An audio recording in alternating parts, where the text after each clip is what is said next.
Ropes Organization Walcott Foundation Indian Trust Special Coaching to 8th, 9th and 10th classes Digital Virtual Learning Bangaru Palmani Rugangavar from Pedapunjani by Reddy Pulli Mandal. Chairman Dhansekaran. Director Drive Sri Lata.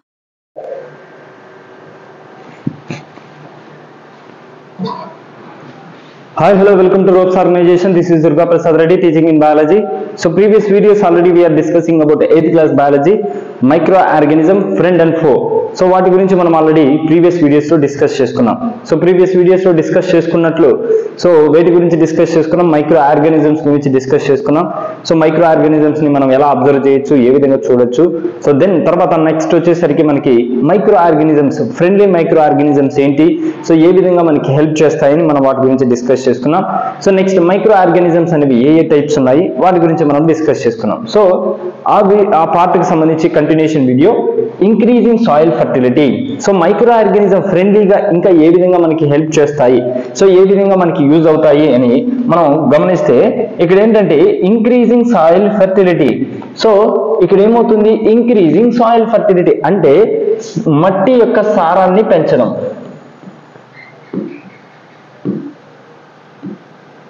మట్టి యొక్క సారాన్ని పెంచడం. So సారాన్ని ఏం చేస్తుందంటే పెంచుతూ ఉంటుంది. So దాన్ని ఇక్కడ మనం ఏమంటున్నామంటే సాయిల్ ఫర్టిలిటీ. సో మృత్తిక యొక్క సారవంతాన్ని పెంచుతూ ఉంటుంది. సో మైక్రో ఆర్గానిజమ్స్ యొక్క కెపాసిటీ ఏంటంటే they increasing of soil fertility, మృత్తిక యొక్క సారవంతాన్ని పెంచుతూ ఉన్నాయి. Some bacteria and blue-green algae are able to fix nitrogen form the atmosphere to enrich soil with nitrogen and increasing soil fertility. So మట్టిలో సారవంతం పెరగాలంటే, సో మట్టిలో capacity, so that is called fertility.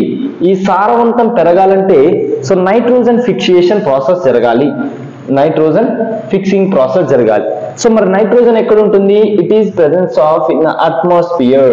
So ఎక్కడ ఉంటుంది, వాతావరణంలో ఉంటుంది. వాతావరణంలో ఉన్నటువంటి ఈ నత్రజని, సో ఏదైతే మనం నత్రజని గురించి డిస్కస్ చేస్తున్నామో ఈ నత్రజని, వాతావరణంలో ఉన్నటువంటి నత్రజని ఏమవుతుందంటే మృత్తికను, సో మృత్తికలోనికి వస్తుందో అప్పుడు ఆటోమేటిక్ గా సాయిల్ యొక్క ఫర్టిలిటీ పెరుగుతుంది. సో అట్మాస్ఫియర్ లో ఉన్నటువంటి నత్రజని, so which is the presence of nitrogen molecule are nitrogen in the atmosphere, it will be reached the soil. So soil లోకి వచ్చిన తర్వాత సాయిల్ యొక్క ఫర్టిలిటీ పెరుగుతుంది. సో దీనికి బ్యాక్టీరియా కానీ లేదా బ్లూ గ్రీన్ ఆల్గే కానీ ఇలాంటివి ఏం చేస్తాయంటే they have the capability to fixing the nitrogen. అంటే నైట్రోజన్ యొక్క నత్రజని స్థాపనకు వీటికి శక్తి అనేది ఉంటుంది. ఏది అంటే bacteria, blue green algae.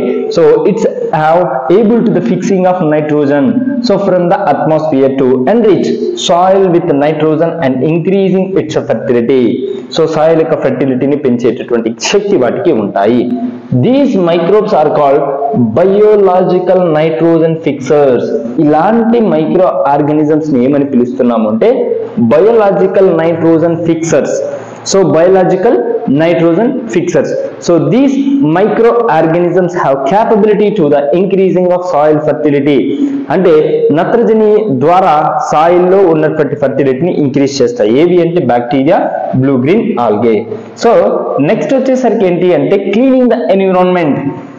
So next ఇంకా మైక్రో ఆర్గానిజమ్స్ ఏం చేస్తున్నాయి, ఏం చేయగలవంటే so they have capability to cleaning the environment, వాతావరణాన్ని శుభ్రపరుస్తాయి. ఏవి అంటే మైక్రో ఆర్గానిజమ్స్. ఎలా అంటే microorganisms decompose the dead organic waste of plants and animals and converting them into the simple substances which are again used by the other plants and animals. ఇక్కడ ఏంటంటే ఇప్పుడు for example so decomposition అనే process లేకపోతే, which is completely absence of decompose. So decompose అనేటటువంటి ప్రక్రియ లేకపోతే, decompose అనేటటువంటి ప్రక్రియ లేకపోతే, సో వాతావరణంలో లేకపోతే in the presence of environment, so which is the completely absence of decomposition process, so if anything, the plant materials or animal materials or anything, so it's able to cause us some different types of diseases, and it may be pollution of the environment.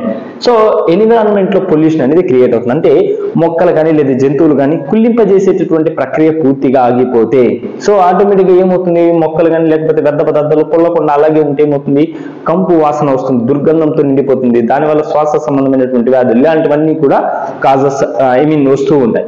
So ఇలాంటి వాతావరణాన్ని clean చేయడానికి so ఏది use అవుతుందంటే micro organisms అనేవి use అవుతాయి. So ఇవి decomposition లో ఏంటంటే డెడ్ ఆర్గానిక్, ఏవేవి అంటే especially plants and animals dead organic materials ని డీకంపోజ్ చేస్తాయి. And it converting into the simple substances, ఇవి ఏం చేస్తాయంటే so it converting into simple substance అంటే చిన్న పదార్థాలుగా మార్చేస్తాయి. సో మార్చేసి సో వాటిని ఏం చేస్తుందంటే ఆ పదార్థాల ద్వారా so which is prepared by